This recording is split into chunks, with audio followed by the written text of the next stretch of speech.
We now begin to talk about the different chemical cycles, and we start with the water cycle. You're probably most familiar with the water cycle, so this video shouldn't be too hard. We know that water is essential to all living things, but it's also a limited resource, so organisms depend on the water cycle to constantly renew water and maintain its usability. There are 5 different terms that you should know that describe different processes in the water cycle, and they are precipitation, infiltration, evaporation, transpiration, and condensation. Most of them should sound pretty familiar, and let's put them in the context of this cycle. So we begin with precipitation, rain, snow, or hail that falls to the earth. Some of it runs off into bodies of water, and some of it seeps into the soil. So the water that flows off the land is aptly called runoff. The process of the soil absorbing the water here is called infiltration.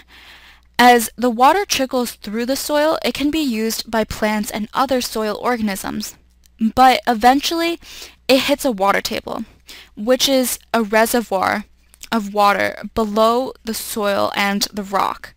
So this is actually where most cities and towns get their water supply. If you've ever traced your city's water supply, you'll probably find that it is drawn out of the ground through pumps and wells. So for example, you'd have a well drill here that taps into this table, this water table, and then it draws water out for drinking. So the water in this water table is really clean too, because as the water infiltrates through the soil acts as a type of filter to clean out the water. Anyway, once the water is in the water table, it can also find its way to bodies of water, so it can sort of seep back into a body of water. And once all the water is settled into this body of water, it evaporates into the air. So the water rises into the air as a gas. So there's evaporation and transpiration is a fancy word for evaporation from plants and other living organisms. So when you're sweating and then the water evaporates from your skin, that's also considered transpiration. In the air, the water molecules cool off and undergo condensation, and that's when clouds form. So this is water condensed into half gas, half liquid, and that's when you see beautiful clouds in the sky. And once the clouds form, they again begin to precipitate, and that continues the cycle once again. So don't think that the water cycle is powered by itself. The sun puts in a great deal of energy to evaporate water and perpetuate this cycle. Each of the different places water spends time in is called a reservoir, and the ocean, the atmosphere, fresh bodies of water, and groundwater are all water's reservoirs. So this is a water reservoir, this is a water reservoir, this is a water reservoir, and the clouds in the air are all water reservoirs. So here's a key point to remember. Water doesn't spend an equal amount of time in each of these reservoirs. For example, a water molecule could spend hundreds of years cycling through the ocean, but only a few days chilling as a cloud in the atmosphere.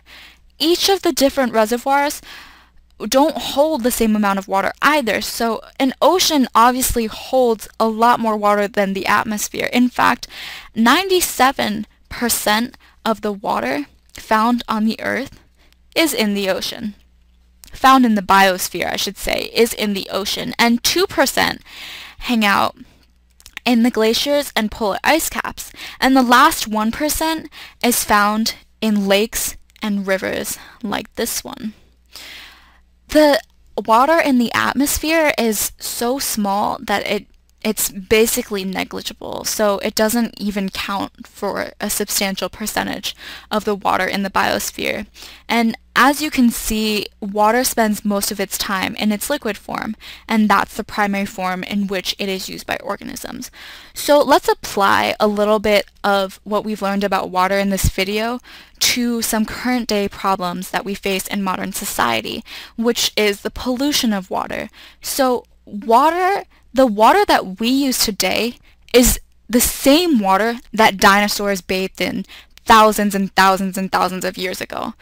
And if you think about it, the water that we use today will be the water that thousands of people will be using in another thousands of years.